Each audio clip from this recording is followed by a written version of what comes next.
ನಮಸ್ಕಾರ ವೀಕ್ಷಕರೇ, ಶುಭೋದಯ. ಮುದ್ರಾ ಮೆಡಿಸಿನ್ ಕಾರ್ಯಕ್ರಮಕ್ಕೆ ನಿಮ್ಮೆಲ್ಲರಿಗೂ ಆತ್ಮೀಯ ಸ್ವಾಗತ. ನಾನು ಶ್ರುತಿ.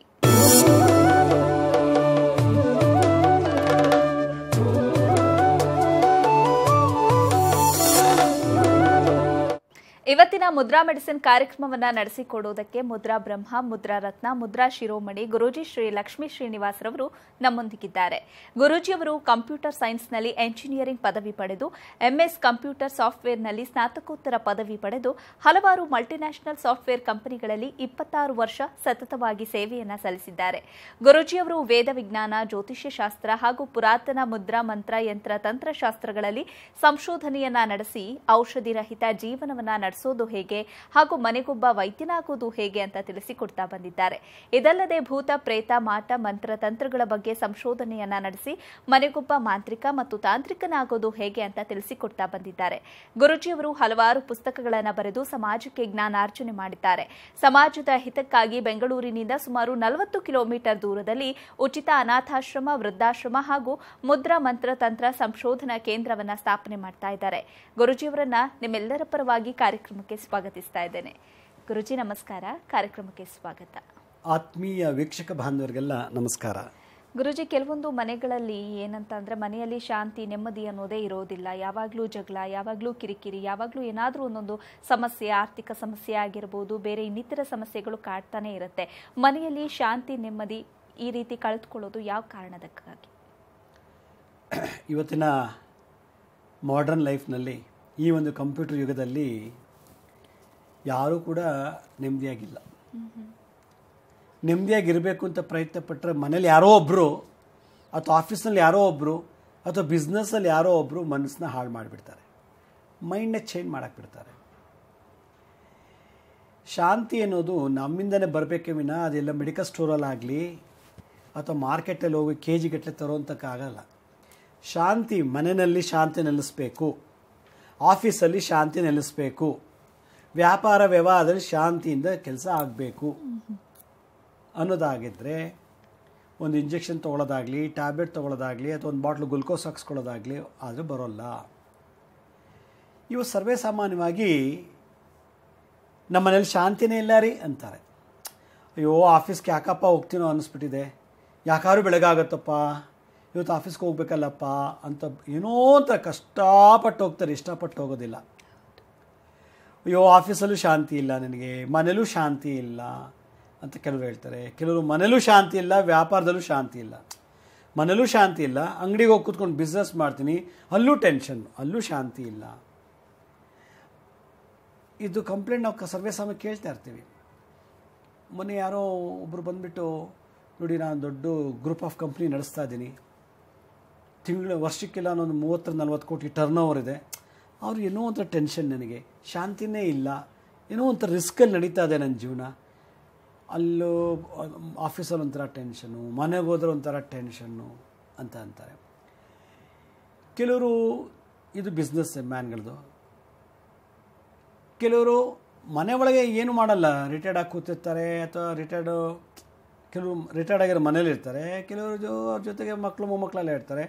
ಮನೇಲಿ ಕೂತ್ಕೊಂಡು ನನಗೆ ನೆಮ್ಮದಿನೇ ಇಲ್ಲ, ಶಾಂತಿನೇ ಇಲ್ಲ ಅಂತಾರೆ.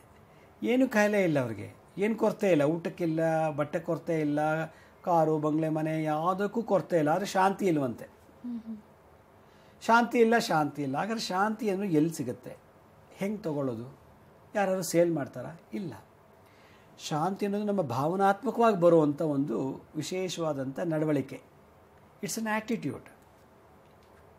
ಆ ಒಂದು ಆ್ಯಟಿಟ್ಯೂಡ್ನ ಯಾವುದಾದ್ರು ಕೊಂಡ್ಕೊಳ್ಳೋಕ್ಕಾಗಲ್ಲ. ನಾವು KG ಗಟ್ಟಲೆ ಆಗಲಿ ಅಥವಾ ಟ್ಯಾಬ್ಲೆಟಲ್ಲಾಗಲಿ ಇಂಜೆಕ್ಷನ್ ಮಾಡ್ಕೊಳ್ಳೋಕ್ಕಾಗೋದಿಲ್ಲ. ಅದರಿಂದ ಶಾಂತಿ ನೆಲೆಸ್ಬೇಕಾದ್ರೆ ಏನು ಮಾಡಬೇಕು? ಅತಿಯಾದ ದುರಾಸೆ, ಅತಿಯಾದ ಆತರ, ಅತಿಯಾದ ಕೋಪದಿಂದ ನಮ್ಮ ಶಾಂತಿ ಕಳ್ಕೊತಾ ಇದ್ದೀವಿ ಅಂತ ನನ್ನ ಅನುಭವ. ತುಂಬ ಕೋಪ ಇದ್ದಾಗ ಶಾಂತಿಯಲ್ಲಿ ಬರುತ್ತೆ, ತುಂಬ ಅತಿಯಾದ ದುರಾಸೆ ಇದ್ದಾಗ ಶಾಂತಿಯಲ್ಲಿ ಬರುತ್ತೆ. ಅದರಿಂದ ಅತಿಯಾದ ಕೋಪ, ಅತಿಯಾದ ದುರಾಸೆ ಮತ್ತು ಅತಿಯಾದ ಚಟಗಳು ಜಾಸ್ತಿ ಆದಾಗ ಮನುಷ್ಯನಿಗೆ ಶಾಂತಿ ಸಿಗೋದಿಲ್ಲ. ಚಿಕ್ಕ ಹುಡುಗನ ಕೇಳಿದ್ರೆ, ಅಮ್ಮ ನಾನು ಸ್ಕೂಲ್ಗೆ ಹೋಗಬೇಕು, ಎಲ್ಲಿ ವಾಟರ್ ಕ್ಯಾನ್ ಎಲ್ಲಿಟ್ಟಿದ್ಯಾ, ನನ್ನ ಬ್ಯಾಗಲ್ಲಿ ನನ್ನ ಸಾಕ್ಸ್ ರೆಡಿ ಇಲ್ಲ, ನನ್ನ ಶೂಸ್ ರೆಡಿ ಇಲ್ಲ, bad mummy, you are not a mummy, ಅಲ್ಲೂ ಶಾಂತಿ ಇಲ್ಲ. ಗಂಡ ಆಫೀಸ್ಗೆ ಹೋಗಬೇಕು. ಏನೇ ಎಲ್ಲಿಟ್ಟಿದ್ದೆ ಲಂಚ್ ಬಾಕ್ಸು? ನಿಂದೆ ದಿನ ಇದೆ ಗೋಳ್ ನಮಗೆ. ಎಲ್ಲ ಸ್ಕೂಟ್ರ್ ಕೀ ಎಲ್ಲಿದೆಯೇ? ಕಾರ್ ಕೀ ಎಲ್ಲೇ ಎಲ್ಲಿದೆ? ನನಗೆ ಶೂಸ್ ಪಾಲಿಶ್ ಹಾಕಿದ್ದೇನೆ. ಎಂತಾಳೆ ನೀನು ಕಟ್ಕೊಂಡು ನಿಂಗೆ ಭಾಳ ಹಾಳಾಗೋದೆ. ದರಿದ್ರ ನೀನು ಕಟ್ಕೊಂಡು. ಯಾರು ನಿನ್ನ ಜನ್ಮ ಕೊಟ್ಟು? ಹೋಗೋಗು ಶಾಂತಿ ಹೋಗಲ್ಲ. ಆಫೀಸಿಗೆ ಬಂದು ಕೂತಿದ್ದಾಯ್ತು. ಆಫೀಸಿಗೆ ಬಂದಮೇಲೆ ಏನು ರೀ ಮಾಡ್ತಿದ್ದೀರಿ? ಎಷ್ಟು ದಿವಸ ಆಯ್ತು ನೀವು ಲೀವ್ ತೊಗೊಂಡು? ಇವತ್ತು ಬಂದಿದ್ದೀರಿ, ಬ್ಯಾಲೆನ್ಸ್ ಕೆಲಸ ಮಾಡಿದ್ದೀರಿ, ಏನು ಅನ್ನ ತಿಂತಾರೆ, ಏನು ತಿಂತಾರೆ, ಏನು ಓದಿರಿ ನೀವು? ಯಾರು ನಿಮಗೆ ಡಿಗ್ರಿ ಕೊಟ್ಟಿದ್ದು? ನಾಚಿಕೆ ಆಗಲ್ಲ ನಿಮಗೆ? ಯಾಕೆ ಕೆಲಸಕ್ಕೆ ಬರ್ತೀರಾ? ಕಷ್ಟ ಇಲ್ಲ ಅಂತ ಕಷ್ಟ ಅಂತಂದರೆ ರಿಸೈನ್ ಮಾಡಿ ಹೊಟ್ಟಬೇಕು ರೀ. ಬೇರೆಯವ್ರು ಬಂದು ಕೆಲಸ ಮಾಡ್ತಾರೆ, ನಿಮಗೆ ಮಾನ ಮರ್ಯಾದೆ ಇದೆಯೇನು ರೀ? ಇಡಿಯಟ್ ನಾನ್ಸೆನ್ಸ್ ಅಂತ ನಾವು. ಅಲ್ಲೂ ಶಾಂತಿ ಇಲ್ಲ ಅವನಿಗೆ. ಅಯ್ಯೋ ಪಾಪ ಅನಿಸ್ತದೆ. ಬಿಸ್ನೆಸ್ ಮ್ಯಾನ್ ತೊಗೊಳ್ತೀರಾ? ಏನೋ ಪೊಟ್ಟ ಕಟ್ಟಿಯೇನೋ 200 ಗ್ರಾಮ್ ಎಕ್ಸ್ಟ್ರಾ ಹಾಕಿದ್ದೀರೋ ತೆಗಿಯೋ. ಏನು ಅನ್ನ ಏನು ತಿಂತೀಯೋ? ಏನು ಸರಿಯಾಗಿ ತೂಕ ಹಾಕೋ. ಏನು ರೀ ಚಿಲ್ಲರೆ ಇಲ್ಲ ರೀ, ಹೋಗ್ರಿ ಆಮೇಲೆ ಬನ್ನಿ. ಅಲ್ಲೂ ಅಂತ ಹೇಳ್ತಾರೆ ಟೆನ್ಷನ್ನು. ಕೆಲ್ಸಕ್ಕೆ ಹೋಗಿ ಬಂದುಬಿಡ್ತಾಳೆ ಮನೆಗೆ, ಗಂಡ ಆಗ್ತಾನೆ ಬಂದು ಕೂತಿರ್ತಾನೆ. ಏನು ರೀ ನಿಮ್ಗೆ ಒಂಚೂರು ಮಾನ ಮರ್ಯಾದೆ ಇದೆಯೇನು ರೀ? ನೋಡಿರಿ ಪಕ್ಕದ ಮನೆಯವರು ಅವ್ರ ಗಂಡ ಬಂದ ತಕ್ಷಣ ಹೆಂಡತಿ ಕಾಫಿ ಮಾಡಿಕೊಡ್ತಾನೆ, ಅವಲಕ್ಕಿ ಕಲಿಸ್ಕೊಡ್ತಾನೆ. ನಿಮ್ಗೇನು ರೀ ಮಾನ ಮರ್ಯಾದೆ ಇದೆಯಾ? ಅದು ಏನು ಜನ್ಮ ಕೊಟ್ಬಿಟ್ರು ನಿಮ್ಮ ಅಪ್ಪ ನಿಮ್ಮ ಅಮ್ಮ ನಿಮಗೆ? ಸುಸ್ತಾಗಿ ಬಂದಿದ್ದೀನಿ ನಾನು, ಒಂದು ಲೋಟ ಕಾಫಿ ಮಾಡ್ಕೊಳಕ್ಕಾಗಲ್ಲ, ನೀವೊಬ್ಬ ಗಂಡ, ನೀವೊಬ್ಬ ಗಂಡಸ ಅಂತ ಬೈತಾಳೆ. ಅರೆ ಅಲ್ಲೂ ಶಾಂತಿ ಇಲ್ಲ. ಹೆಂಡತಿಯಿಂದ ಶಾಂತಿ ಇಲ್ಲ, ಗಂಡನಿಂದ ಶಾಂತಿ ಇಲ್ಲ, ಮಕ್ಕಳಿಂದ ಶಾಂತಿ ಇಲ್ಲ, ಬಾಸಿಂದ ಶಾಂತಿ ಇಲ್ಲ, ಕಸ್ಟಮರ್ಸಿಂದ ಶಾಂತಿ ಇಲ್ಲ. ಮತ್ತು ಶಾಂತಿ ಎಲ್ಲಿ? ಮೆಡಿಕಲ್ ಸ್ಟೋರ್ ಸಿಗಲ್ಲ, KG ಗಟ್ಟಲೆ ಮಾರ್ಕೆಟಲ್ಲಿ ತರೋಕ್ಕಾಗಲ್ಲ. ಶಾಂತಿ ಬರೋದು ನಮ್ಮ ವೈಯಕ್ತಿಕ ಮನೋಭಾವನದಿಂದ. ಆ ಪವರ್ನ ಹೆಂಗೆ ಮಾಡ್ಕೋಬೇಕು, ಹೆಂಗೆ ವೃದ್ಧಿಸ್ಕೋಬೇಕು ಅನ್ನೋದೇ ಆರ್ಟ್ ಆಫ್ ಲಿವಿಂಗ್. ಓಕೆ. ಅದರಿಂದ ಈ ಆರ್ಟ್ ಆಫ್ ಲಿವ್ ಅಂದ್ರೇನು? ಶಾಂತಿಯಿಂದ ಜೀವನ ನಡೆಸೋದು ದೊಡ್ಡ ಕಲೆ. ಹೀಗೆ ಮನುಷ್ಯರಿಗೆ ನಮ್ಮ ಅತಿಯಾದ ಆತುರ, ಕೋಪ, ದುಡುಕತನ ಮತ್ತು ಅತಿಯಾದಂಥ ಆಸೆ ಆಕಾಂಕ್ಷೆಗಳು ಮನುಷ್ಯನ ಶಾಂತಿಯನ್ನು ಹಾಳು ಮಾಡ್ತಾ ಇದೆ. ಅದರಿಂದ ಇಂದಿನ ಕಾಲದಲ್ಲಿ ಇದಕ್ಕೆ ಯಾವ ಮಂತ್ರತಂತ್ರ ಮಾಡಿ ಶಾಂತಿಯುತರಾಗಿರೋದು, ಶಾಂತಿ ಸಂಪನ್ನರಾಗಿದ್ದರು. ಶಾಂತಿ ಇತ್ತು ಅಂದರೆ ಏನು ಬೇಕಾದ್ರೂ ಮಾಡ್ಬೋದು. ಶಾಂತಿ ಇಲ್ಲ ಅಂದರೆ ಎಷ್ಟೇ ಕೋಟಿ ಇದ್ರೇನು, ಎಷ್ಟೇ ರೂಪ ಇದ್ರೇನು, ಎಷ್ಟೇ ದೇಹ ಬಲ ಇದ್ರೇನು, ಇಷ್ಟುದ್ದ ಓದಿದ್ರೇನು ಅದೇನು ಮಾಡೋಕ್ಕಾಗಲ್ಲ. ಶಾಂತಿಯಿಂದ ಮಾಡಿದಂಥ ಫಲ ಕಾರ್ಯಗಳು ಭಾಳ ಅಮರವಾಗತ್ತೆ, ಹೆಸರುವಾಸಿ ಆಗುತ್ತೆ. ಅಶಾಂತಿಯಿಂದ ಮಾಡಿದಷ್ಟು ನಮಗೆ ತೊಂದರೆ ಆಗುತ್ತೆ. ಅದರಿಂದ ಶಾಂತಿಯನ್ನು ನೆಲೆಸಬೇಕಾದ್ರೆ ಏನು ಮಾಡಬೇಕು, ಏನು ಮಾಡ್ತೀರಿ ಒಂದು ಕಾಲದಲ್ಲಿ ಅನ್ನೋ ರಹಸ್ಯನ ನಾನಿವತ್ತು ವೀಕ್ಷಕರಿಗೆ ತಿಳಿಸೋಕೆ ಇಷ್ಟಪಡ್ತೀನಿ. ಸರಿ ಗುರುಜಿ, ಅದಕ್ಕೂ ಮುನ್ನ ಮನೆಯಲ್ಲಿ ಶಾಂತಿ ನೆಲೆಸಬೇಕು, ನಮ್ಮಗಳ ಮಧ್ಯೆ ಸಂಬಂಧಗಳು ಚೆನ್ನಾಗಿರಬೇಕು ಅಂತ ಅಂದರೆ ನಾವು ಯಾವ ರೀತಿ ಬದಲಾವಣೆ ಆಗಬೇಕು ಅನ್ನೋದನ್ನು ನಿಮ್ಮಿಂದ ಕೇಳ್ತೀನಿ. ವೀಕ್ಷಕರೇ, ಕಾರ್ಯಕ್ರಮ ಮುಂದುವರಿಯುತ್ತೆ ಪುಟ್ಟ ವಿರಾಮದ ನಂತರ.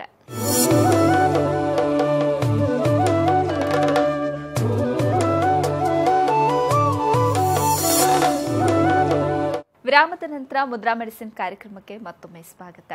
ಗುರೂಜಿ, ಮನೆಯಲ್ಲಿ ಶಾಂತಿ ನೆಲೆಸಬೇಕು ಅಂತ ಅಂದರೆ ಮನೆಯಲ್ಲಿರುವಂಥ ಪ್ರತಿಯೊಬ್ಬರಲ್ಲೂ ಸಂಬಂಧಗಳು ಚೆನ್ನಾಗಿರಬೇಕು. ಹೀಗಾಗಿ ಸಂಬಂಧ ವೃದ್ಧಿಸಬೇಕು, ಮನೆಯಲ್ಲಿ ಶಾಂತಿ ನೆಲೆಸಬೇಕು ಅಂತ ಅಂದರೆ ನಮ್ಮನ್ನು ನಾವು ಹೇಗೆ ಸರಿಪಡಿಸ್ಕೊಳ್ತಾ ಹೋಗಬೇಕು?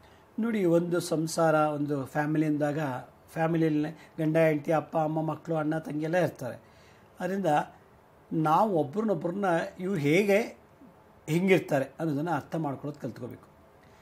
ಲಕ್ಷ್ಮೀ ಶ್ರೀನಿವಾಸ್ ಬೆಳಗ್ಗೆ ಹೆಂಗಿರ್ತಾನೆ, ಮಧ್ಯಾಹ್ನ ಹೆಂಗಿರ್ತಾನೆ, ಸಂಜೆ ಹೆಂಗಿರ್ತಾನೆ, ಏನೂ ಇಲ್ದದಂಗೆ ಹೆಂಗಿರ್ತಾನೆ, ಎಲ್ಲ ಇದ್ದಾಗ ಹೆಂಗಿರ್ತಾನೆ ಅನ್ನೋದನ್ನು ಚೆನ್ನಾಗಿ ಅರ್ಥ ಮಾಡ್ಕೋಬೇಕು.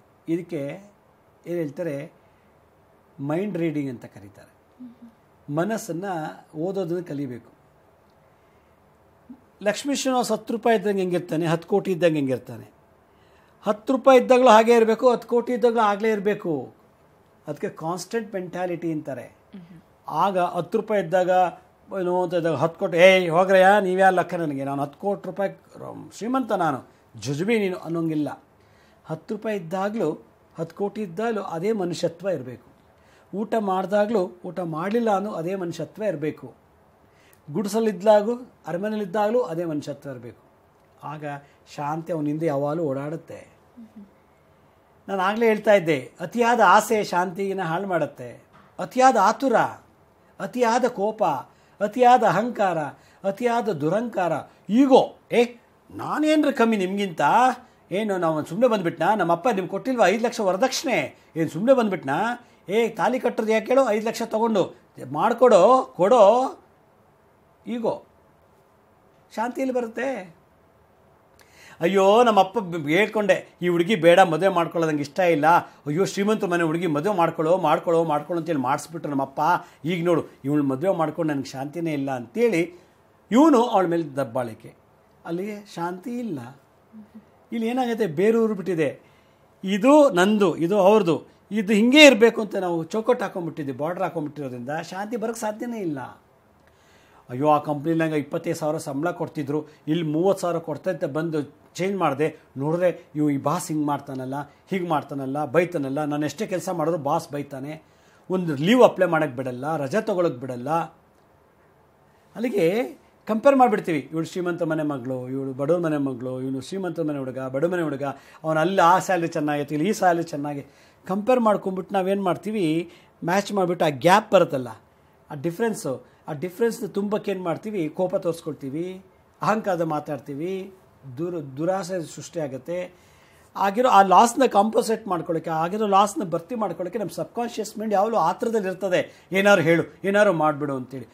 ಎಲ್ಲೇ ಕೀ, ಎಲ್ಲಿಟ್ಟಿದ್ಯಾ ಕೀ, ಎಲ್ಲೇ ನಿನಗೆ ಎಷ್ಟೆಲ್ಲ ಹೇಳೋದು ನಿನಗೆ, ಅವನಿಗೆ ತಾಳ್ಮೆಯಿಂದ ಕೀ ಎಲ್ಲಿಟ್ಟಿದ್ಯಾ ಕೊಡು ಅಂತ ಕೇಳೋದಕ್ಕೂ ಹಿಂಗಿದೆ, ಕೀ ತಂದುಕೊಡೆ ನೀನು ಅಂತ ಅನ್ನೋದಕ್ಕೂ ಎಷ್ಟು ವ್ಯತ್ಯಾಸ ಇದೆ ಅಲ್ವಾ. ಅಲ್ಲಿ ಅರ್ಥ ಈಗೋ ಕ್ಲಾಶ್, ದುರಹಂಕಾರ, ಆತರ, ಕೋಪನ, ಶಾಂತಿ ನಾವು ಕಳ್ಕೊಂಡ್ಬಿಡ್ತಾ ಇದ್ದೀವಿ. ಇದನ್ನು ಕಮ್ಮಿ ಆಗಬೇಕು ಅಂತಂದರೆ ಏನು ಮಾಡಬೇಕು, ನಾವು ಕೋಪ ಜಾಸ್ತಿ ಆದಾಗ ಸಿರೋಟಿನ್ ಹಾರ್ಮೋನ್ ಕಮ್ಮಿ ಆಗುತ್ತೆ, ಆತರ ಜಾಸ್ತಿ ಆದಾಗ ಸಿರೋಟಿನ್ ಹಾರ್ಮೋನ್ ಬ್ರೈನಲ್ಲಿ ಕಮ್ಮಿ ಆಗಿಬಿಡುತ್ತೆ, ಎಂಡೋಕ್ರೈನ್ ಹಾರ್ಮೋನ್ಸ್ ಯಾವಾಗ ಕಮ್ಮಿ ಆಯಿತು ದುಡ್ಕೋದು ಜಾಸ್ತಿ ಆಗುತ್ತೆ, ಯೋಚನೆ ಇಲ್ಲದೇ ಮಾತಾಡ್ಬಿಡ್ತೀವಿ. ಸರಿ, ಎಂಡೋಕ್ರೈನ್ ಹಾರ್ಮೋನ್ಸ್ ಕಮ್ಮಿ ಆಯ್ತು ತಕ್ಷಣ ಬಡ ಅಂತ ಮಾತಾಡ್ಬಿಟ್ಟೆ, ಓ ಸಾರಿ ನಾನು ಹೆಂಗಪ್ಪ ಮಾತಾಡ್ಬಿಟ್ಟೆ, ಅಯ್ಯೋ ಸಾರಿ, ಮಾತಾಡೋದಕ್ಕೆ ಸಾರಿ ಕೇಳೋದಕ್ಕೆ.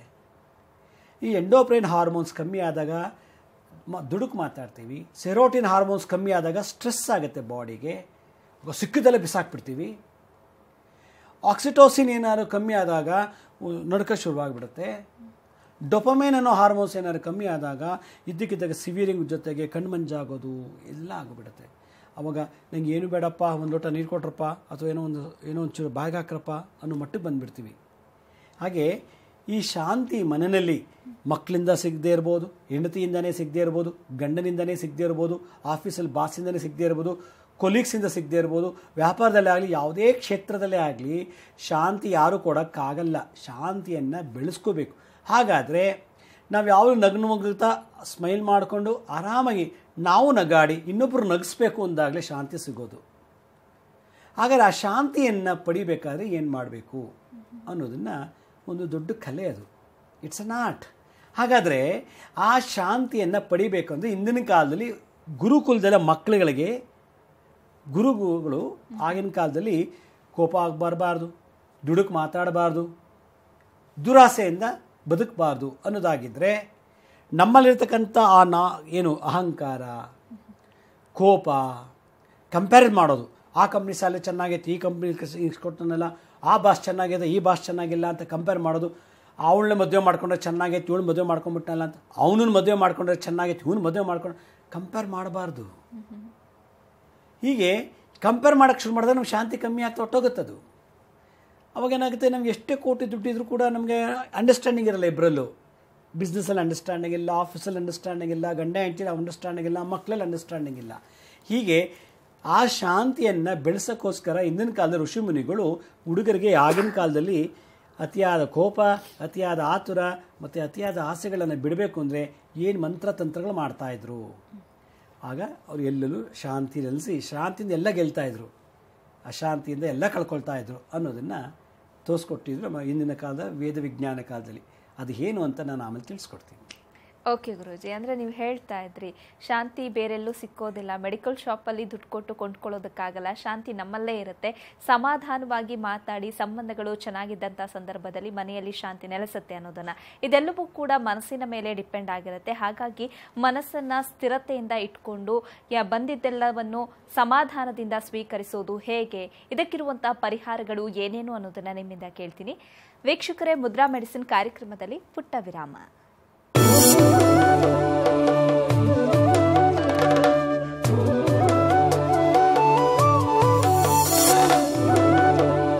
ವಿರಾಮದ ನಂತರ ಮುದ್ರಾ ಮೆಡಿಸಿನ್ ಕಾರ್ಯಕ್ರಮಕ್ಕೆ ಮತ್ತೊಮ್ಮೆ ಸ್ವಾಗತ. ಗುರುಜಿ, ನೀವು ಹೇಳ್ತಾ ಇದ್ರಿ ಮನೆಯಲ್ಲಿರುವಂತವರ ಜೊತೆಗೆ ಸಂಬಂಧಗಳು ಚೆನ್ನಾಗಿದ್ದಂಥ ಸಂದರ್ಭದಲ್ಲಿ ಮನೆಯಲ್ಲಿ ಶಾಂತಿ ನೆಲೆಸಿರುತ್ತೆ, ಶಾಂತಿ ನೆಮ್ಮದಿ ಎಲ್ಲವೂ ಕೂಡ ಇರುತ್ತೆ. ಶಾಂತಿ ಅನ್ನುವಂಥದ್ದು ನಮ್ಮಲ್ಲಿಲ್ಲ ಅಂತಂದ್ರೆ ಮೆಡಿಕಲ್ ಸ್ಟೋರಲ್ಲಿ ದುಡ್ಡು ಕೊಟ್ಟು ಕೊಂಡ್ಕೊಳ್ಳೋದಕ್ಕಾಗಲ್ಲ ಅನ್ನೋದನ್ನ. ಹಾಗಾಗಿ ನಮ್ಮ ಮನಸ್ಸನ್ನ ಸ್ಥಿಮಿತವಾಗಿ ಇಟ್ಕೊಳ್ಳೋದು ಹೇಗೆ, ಇದಕ್ಕಿರುವಂಥ ಪರಿಹಾರಗಳು ಏನೇನು ತಿಳಿಸ್ಕೊಡಿ. ನೋಡಿ, ನಮ್ಮ ಮನಸ್ಸಿಗೆ ಶಾಂತಿ ಸಿಕ್ಕರೆ ಮನೆಗೆ ಶಾಂತಿ ಸಿಕ್ತಾಗೆ. ಮನಸ್ಸಿಗೆ ಶಾಂತಿ, ದೇಹಕ್ಕೆ ಶಾಂತಿ ಸಿಕ್ತು ಅಂತಂದರೆ ನಾವೆಲ್ಲರ ಜೊತೆ ನಗ್ನಗ್ತಾ ಮಾತಾಡ್ಬೋದು. ನೀವು ಎಷ್ಟೇ ಕೋಪದಲ್ಲಿ ಮಾತಾಡೋ ನಾನು ನಗ್ನಗ್ತಾ ಆನ್ಸರ್ ಕೊಡ್ತೀನಿ. ಎಷ್ಟೇ ಏನೇ ತೊಂದರೆಗಳಿದ್ರು ಕೂಡ ನಾವು ಆನಂದವಾಗಿ ಮನಸ್ಪೂರ್ವಕವಾಗಿ ಕೆಲಸ ಮಾಡ್ಬೋದು. ಅದರಿಂದ ಎಲ್ಲವನ್ನು ಕಷ್ಟಪಟ್ಟು ಮಾಡಬಾರ್ದು, ಇಷ್ಟಪಟ್ಟು ಮಾಡಬೇಕು. ಇಷ್ಟಪಟ್ಟು ಓದಬೇಕು, ಕಷ್ಟಪಟ್ಟು ಓದಬಾರ್ದು. ಇಷ್ಟಪಟ್ಟು ಕೆಲಸ ಮಾಡಬೇಕು, ಕಷ್ಟಪಟ್ಟು ಕೆಲಸ ಮಾಡಬಾರ್ದು. ಇಷ್ಟಪಟ್ಟು ಊಟ ಮಾಡಬೇಕು, ಕಷ್ಟಪಟ್ಟು ಊಟ ಮಾಡಬಾರ್ದು. ಇಲ್ಲಿ ಇಷ್ಟ ಅಂತ ಹೇಳ್ತಿದ್ದೀನಲ್ಲ, ಮನಸ್ಸಲ್ಲಿ ಶಾಂತಿ ಇದ್ದಾಗ ಮಾತ್ರ ಇಷ್ಟ ಬರೋದು. ಮನಸ್ಸಲ್ಲಿ ಶಾಂತಿ ಇಲ್ಲ ಆದಾಗ ದುರಾಸೆ ಜಾಸ್ತಿ ಆಗ್ಬಿಡುತ್ತೆ. ಅದರಿಂದ ಇಲ್ಲಿ ಶಾಂತಿ ಪಡಿಬೇಕು ಅಂತಂದರೆ ನರಸಿಂಹ ಉಪನಿಷತ್ ಅಂತ ಒಂದು ಉಪನಿಷತ್ತಿದೆ. ಆ ಲಕ್ಷ್ಮೀ ನರಸಿಂಹ ಉಪನಿಷತ್ತಲ್ಲಿ ಒಂದು ಮಂತ್ರ ಹೇಳ್ತಾರೆ ಮತ್ತು ಒಂದು ಮುದ್ರೆ ಹೇಳ್ತಾರೆ. ಅದನ್ನು ನಾವು ದಿನನಿತ್ಯ ಮಾಡ್ತಿದ್ದರೆ ಬೆಳಗ್ಗೆ ಎದ್ದ ತಕ್ಷಣ ನಮಗೆ ಮನಸ್ಸಿಗೂ ಶಾಂತಿ, ದೇಹಕ್ಕೂ ಶಾಂತಿ. ಮನಸ್ಸು ಮತ್ತು ದೇಹ ಎರಡೂ ಶಾಂತಿ ಇದ್ದಾಗ ನೀವು ಮಾಡೋ ಕೆಲಸ ಎಲ್ಲ ಅವತ್ತಿನೆಲ್ಲ ಪೂರ್ತಿ ಸಕ್ಸಸ್. ನಿಮಗೆ ತೊಂದರೆ ಕೊಡಬೇಕು ಅಂತ ಬಂದವರು ಕೂಡ ಶಾಂತಿಯಾಗಿ ಮಾತಾಡ್ತಾರೆ. ಓ ಲಕ್ಷ್ಮೀ ಶ್ರೀನಿವಾಸ್ ಚೆನ್ನಾಗಿದ್ದೀರಾ, ತೊಗೊಳ್ಳಿ, ಈ ಕೆಲಸ ಮಾಡಿಬಿಡಿ, ತೊಗೊಳ್ಳಿ, ದುಡ್ಡು ತೊಗೊಳ್ಳಿ, ಇದು ಮಾಡಿ ಅಂತಾರೆ. ಯಾಕೋ ಬಂದೆ, ಏನಕ್ಕೋ ಬಂದೆ, ನಾ ಮಾಡಲ್ಲ, ಹೋಗಿ ನಾಳೆ ಬಾ ಅನ್ನೋದಿಲ್ಲ. ಯಾಕೆಂದರೆ ಆ ಮಂತ್ರ ಪ್ರಭಾವದಿಂದ ನಮಗೆ ತೊಂದರೆ ಕೊಡೋನು ದಿಗ್ಬಂಧನ ಮಾಡಿಬಿಡುತ್ತಂತೆ. ಅಷ್ಟು ಪವರ್ಫುಲ್ಲು ಈ ನರಸಿಂಹರ ಮಂತ್ರ. ಆದ್ದರಿಂದ ನರಸಿಂಹ ಉಪನಿಷತ್ತಲ್ಲಿ ಒಂದು ಸಣ್ಣ ಮಂತ್ರ ಇದೆ. ಆ ಮಂತ್ರ ಮತ್ತು ಒಂದು ಮುದ್ರ ನೋಡಿ, ನಮ್ಮ ಎಲ್ಲ ಬೆರಳುಗಳು ಚೆನ್ನಾಗಿ ಅಗಲಿಸ್ಬಿಟ್ಟು ಹಿಂಗೆ ಮಾಡ್ಕೋಬೇಕು. ಇದು ರೌದ್ರ ನರಸಿಂಹ ಮುದ್ರ. ಅಥವಾ ಆಗಲಿಲ್ವಾ ನೋಡಿ, ಸುಮ್ಮನೆ ಜಸ್ಟ್ ಹಿಂಗೆ ಇಟ್ಕೊಳ್ಳಿ ಅಷ್ಟೇ, ಅಂಜಲಿ ಮುದ್ರಾ ಅಂಥೇಳಿ. ಅಂಜಲಿ ಮುದ್ರಾ ಅಂದರೆ ನಮಸ್ಕಾರ ಮುದ್ರಾ. ಈ ಮುದ್ರಾ ಇಟ್ಕೊಂಡು ಯಾವ ದಿಕ್ಕಗಾರ ಕೂತ್ಕೊಳ್ಳಿ, ಒಂದು ಅರ್ಧ ಗಂಟೆ ಮನಸ್ಸಲ್ಲೇ ಅಥವಾ ಜೋರಾಗೋ ಈ ಮಂತ್ರ ಜಪ ಮಾಡಿ. ಓಂ ಕ್ಷೋಂ ಕ್ಷೋಂ ಸ್ವಾಹ, ಓಂ ಕ್ಷೋಂ ಕ್ಷೋಂ ಸ್ವಾಹ, ಓಂ ಕ್ಷೋಂ ಕ್ಷೋಂ ಸ್ವಾಹ, ಓಂ ಕ್ಷೋಂ ಕ್ಷೋಂ ಸ್ವಾಹ, ಓಂ ಕ್ಷೋಂ ಕ್ಷೋಂ ಸ್ವಾಹ, ಓಂ ಕ್ಷೋಂ ಕ್ಷೋಂ ಸ್ವಾಹ ಅನ್ನೋ ಮಂತ್ರನ ದಿನ ಹೇಳ್ತಾ ಇದ್ದಾರೆ. ಅವನೆಂಥ ಕ್ರೂರವಾದಂಥ ಬಾಸ ಆಗಿರಲಿ, ಅದೆಂಥ ಕ್ರೂರವಾದ ಕಸ್ಟಮರ್ಸು ನಮ್ಮ ಶಾಪಿಗೆ ಬರಲಿ, ಇದೆಂಥ ಕೆಟ್ಟ ಜನಗಳ ನಮ್ಮ ಮನೆ ವಾಸ ಆಗಿರಲಿ, ಗಂಡ ಹೆಂಡತಿ ಮಕ್ಳು ಯಾರೇ ಆಗಿರಲಿ, ಎಲ್ಲರಲ್ಲೂ ಶಾಂತಿ. ನಮ್ಮನ್ನು ನೋಡಿದ ತಕ್ಷಣ ಅವ್ರು ಶಾಂತಿಯಾಗಿ ಮಾತಾಡಬೇಕು, ರೆಸ್ಪೆಕ್ಟಲ್ಲಿ ಕೈ ಕಟ್ಕೊಂಡು ನಿಂತ್ಕೊಂಡು ಮಾತಾಡಬೇಕು. ಆ ಲೆವೆಲ್ ಬಂದುಬಿಡ್ತಾರೆ. ಅಷ್ಟು ಪವರ್ಫುಲ್ಲು. ಓಂ ಕ್ಷೋಂ ಕ್ಷೋಂ ಸ್ವಾಹ ಅಂತ. ಕ್ಷೋಮ್ ಅನ್ನೋದು ನರಸಿಂಹರ ಉಸಿರಾಟದಿಂದ ಬರುವಂಥ ಒಂದು ಶಬ್ದದ ಅಲೆ. ಲಕ್ಷ್ಮೀ ನರಸಿಂಹ ನಾವು ಉಸಿರಾಡ್ಬೇಕಾದ್ರೆ ಸೋಹಂ ಸೋಹಂ ಅಂತ ನಾವು ಉಸಿರಾಡ್ತೀವಿ. ಆದರೆ ನರಸಿಂಹ ಅರ್ಧ ಭಾಗ ಪ್ರಾಣಿ, ಅರ್ಧ ಶರೀರ ಮನುಷ್ಯ. ಈ ನರ ದೇಹ, ಪ್ರಾಣಿ ದೇಹ, ಮನುಷ್ಯನ ದೇಹ ಬರುವಂಥ ಆ ಶ್ವಾಸ ಉಚ್ಛ್ವಾಸದಲ್ಲಿ ಬರುವಂಥ ಶಬ್ದದ ಅಲೆ ಕ್ಷೋಮ್ ಅಂತ. ಓಂ ಕ್ಷೋಂ ಕ್ಷೋಂ ಸ್ವಾಹ ಅನ್ನೋ ಮಂತ್ರನ ಹೇಳ್ತಾ ಇದ್ದರೆ ಅವನಿಗೆ ಯಾವಾಗಲೂ ಎಷ್ಟೇ ಕೋಪಿಷ್ಟ ಇದ್ದರೂ ಕೂಡ ಶಾಂತಿ ಆಗ್ತಾನೆ. ಮತ್ತು ಅವನ ಜೊತೆ ಮಾತಾಡೋರು, ಅವನ ಜೊತೆ ವ್ಯವಹಾರ ಮಾಡೋರಲ್ಲೂ ಶಾಂತಿಯಾಗಿ ಮಾಡಿಬಿಡ್ತಾರೆ. ಅದರಿಂದ ಈ ಮಂತ್ರ ಎಲ್ಲಿ ನಡೆಯುತ್ತೋ ಆ ಮನೆಯಲ್ಲೆಲ್ಲ ಶಾಂತಿ ನಿಲ್ಲುತ್ತೆ. ಅದರಿಂದ ಈ ಮಂತ್ರ ಚೆನ್ನಾಗಿ ಉಚ್ಚಾರಣೆ ಮಾಡಬೇಕು. ಓಂ ಕ್ಷೋಂ ಕ್ಷೋಂ ಸ್ವಾಹ ಅನ್ನೋ ಮಂತ್ರ ಜಪ ಮಾಡಿದ್ರೆ ಖಂಡಿತ ಮನೇಲಿ ಶಾಂತಿ ಆಗುತ್ತೆ ಅಂತ ಇದು ಮುದ್ರಾ ಮತ್ತು ಮಂತ್ರ. ಸರಿ ಗುರುಜಿ, ಇನ್ನು ಧಾರವಾಡದಲ್ಲಿ ಫೆಬ್ರವರಿ 8, 9, 10ರಂದು ನೀವು ಬ್ಲ್ಯಾಕ್ ಮ್ಯಾಜಿಕ್ನ ಹೇಗೆ ತೆಗಿಬಹುದು ಅನ್ನೋದ್ರ ಬಗ್ಗೆ ಕ್ಲಾಸಸ್ನ ತೆಗೆದುಕೊಳ್ತಾ ಇದ್ದೀರಿ. ಈ ಕ್ಲಾಸ್ನ ವಿಶೇಷತೆ ಏನು, ಯಾರೆಲ್ಲ ಭಾಗಿಯಾಗ್ಬೋದು ತಿಳಿಸ್ಕೊಡಿ.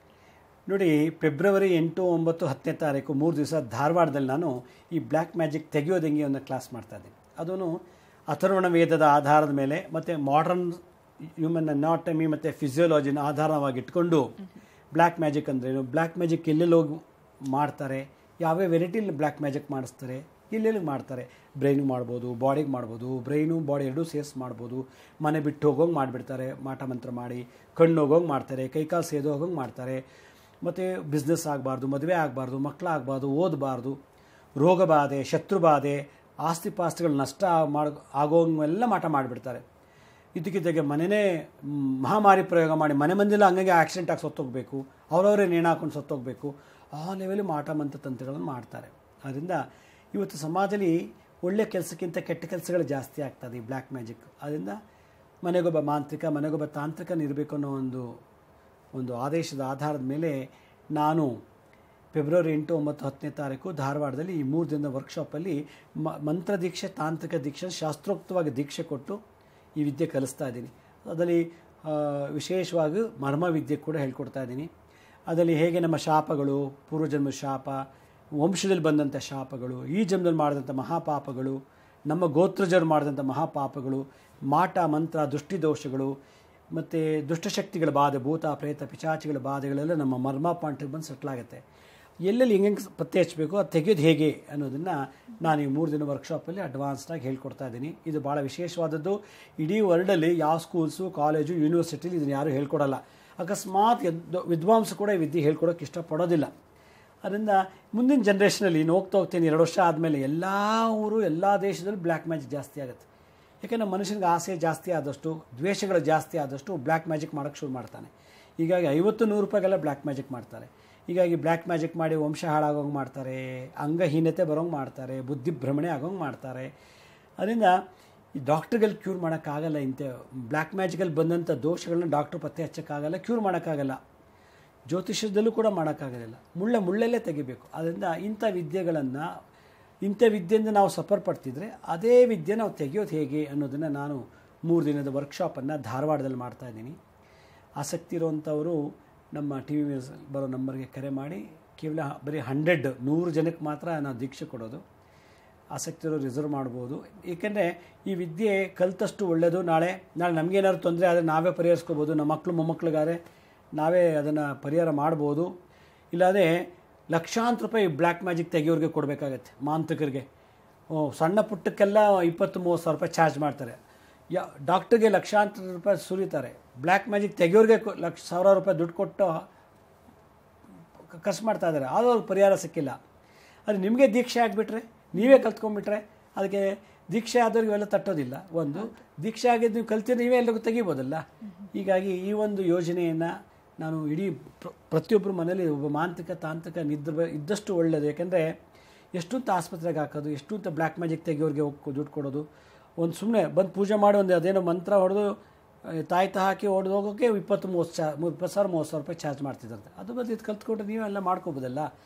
ಅದಕ್ಕೋಸ್ಕರ ನಿಮ್ಮ ದುಡ್ಡು ಸೇವ್ ಆಗಬೇಕು, ನಿಮ್ಮ ಶ್ರಮ ಸೇವ್ ಆಗಬೇಕು, ನಿಮ್ಮ ಎನರ್ಜಿ ಸೇವ್ ಆಗಬೇಕು ಅನ್ನೋ ಒಂದು ಆಸೆಯಿಂದ ಈ ಒಂದು ಕೋರ್ಸನ್ನು ನಾನು 3 ದಿನದ ವರ್ಕ್ಶಾಪು ಧಾರವಾಡದಲ್ಲಿ ಮಾಡ್ತಾಯಿದ್ದೀನಿ. ಇದೊಂದು ವಿಶೇಷವಾದಂಥ ಒಂದು ವಿದ್ಯೆ.